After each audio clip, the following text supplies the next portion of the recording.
What's up guys, welcome back to HMHT. My name is Ben, your host of course, and today when it comes to watchOS 8 we finally have the next beta update, which is watchOS 8 beta 6. Now this update comes exactly 1 week since the release of watchOS 8 beta 5, and for me on my Apple Watch Series 6 that you are seeing here, the update size came in at exactly 367 megabytes, and I was actually updating from watchOS 8 beta 5, so that's why I got a small update. And this update is a little bit interesting because the public beta version of watchOS 8 beta 5 hasn't yet been released, and it's been a week since the developer beta came out. But hey, Apple today decided to drop the developer beta of watchOS 8 beta 6. I'm not sure why that is, but this is not all that Apple released. They released a bunch of new updates. Let me show you some of those updates here on my iPhone. So alongside watchOS 8, you can see that they also released iOS 15 developer beta 6 and also iPadOS 15 developer beta 6. And if we go to the Apple developer website, you will see that they also released tvOS 15 beta 6 and SharePlay development profile for those that want to test SharePlay. So those are the updates that came out today for those that can be able to update to those. Now let's go on to see the software changes that came with this update. If we go into settings and then go to general and go to where it says about, you can see the new build number that we have, that it's 19R5330D. So now the build number that we have has taken 3 steps in the positive direction, which is pretty good, because on beta 5 we actually took 2 steps in the negatives. On beta 5, the build number that we had, just in case you're curious, was 19R5323G. So we jumped from a G to a D, and that's a positive jump. Now when it comes to like the new features and changes that came with this update, I would like to show you the first one that comes within the health app, because the Apple Watch contributes a lot when it comes to this health app. It gives it most of the metrics that we have, and when you open the health app after updating to watchOS 8 beta 6 alongside iOS 15 beta 6, you get a new splash screen. So you can see what it says. It says improved health and activity, and you can see examples of data usage, you heart rate, you can see ECG app usage, you can see your cycle tracking for detections and so on,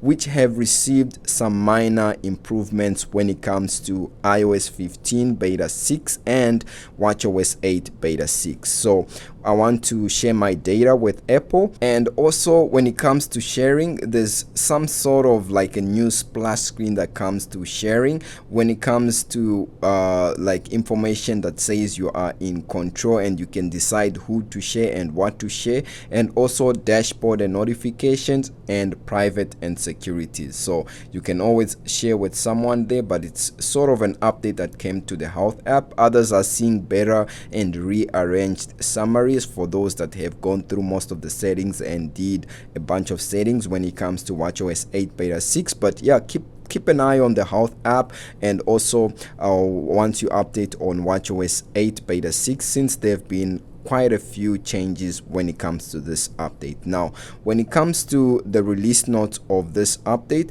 I would like to show you what it says here. So let's go to the release notes, and as you can see there, you will notice that there is a known issue with a workaround this time around. So on beta 5 there was no workaround to this, where you might experience or your watch might unexpectedly disconnect from your phone, and the workaround to that is to basically restart your phone. On beta 5 I was suggesting that you restart your Apple Watch, but Apple here is saying that it's better if you restart your iPhone if you are experiencing such issues. So that is something that changed. And also when it comes to a new feature, we have an App Store new feature in watchOS 8 beta 6, and this basically has to do with Appstore Storefront 2, which is now available in watchOS 8 beta 6, and it can be used to determine if a purchase continues. Now Another thing that I wanted to highlight to you when it comes to watchOS 8 beta 6 has to do with the release notes. So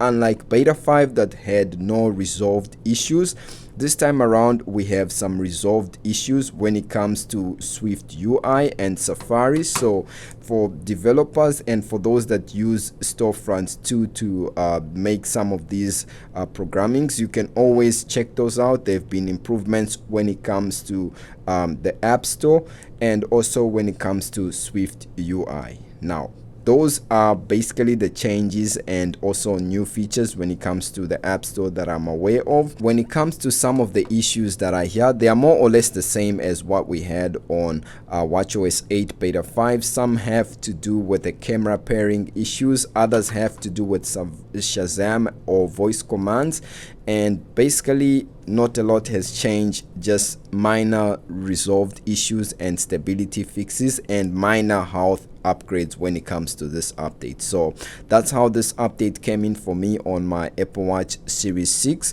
In terms of battery, since this update came in late, I really didn't get a chance to use it that much or to get to see how much the battery is performing, but you can see when I basically connected my watch to the charger, it was last charged 29 minutes ago. So in about 29 minutes my watch is still on 100% despite me using it and trying to see what's changed in the OS and what apps received some changes. So not a drastic drop yet, but I can't say I've used it enough to be able to tell whether the battery is good or bad. And if we go to the battery health, you can see that my maximum health capacity has dropped down by 1%. So on beta 5 this was on 95, and now on beta 6 after updating I'm seeing 94%. So keep an eye on your maximum capacity. Hopefully this is the correct representation and isn't a bug. If it is a bug and you update to the next beta or the final beta, and then you will get the correct representation of this. But you can see how my battery came in. Now with this watchOS 8 beta 6, this is a good update because Apple did something good that I wanted to see for some time. And if we go to the calendar app here, I was saying that beta 5 was released last week on the 10th, around that time. So when it comes to beta 6, we can see that Apple has finally moved on to weekly release cycles for watchOS 8 updates, and this puts us on track for a release candidate version sometime in the mid-September. So that is when we could see the final beta of watchOS 8, and then a week after that or so on we'll get the final release of watchOS 8 to the general public, and you can enjoy most of the new features and changes without having to be on a beta or without having to experience some of the bugs or issues. So mid-September, that's when I would look forward to like the final beta, or around that time for the final release when it comes to watchOS 8. Now other than that guys, that's how this watchOS 8 beta 6 came in for me on my Apple Watch Series 6 that you are seeing here. Whether you're going to be updating or not, let me know in the comment section below, but it does still have quite a number of issues that haven't yet been resolved. And yeah, that's how it is for me. Stay safe, and if you haven't subscribed, a sub to the channel would be good. See you guys in the next video. Peace.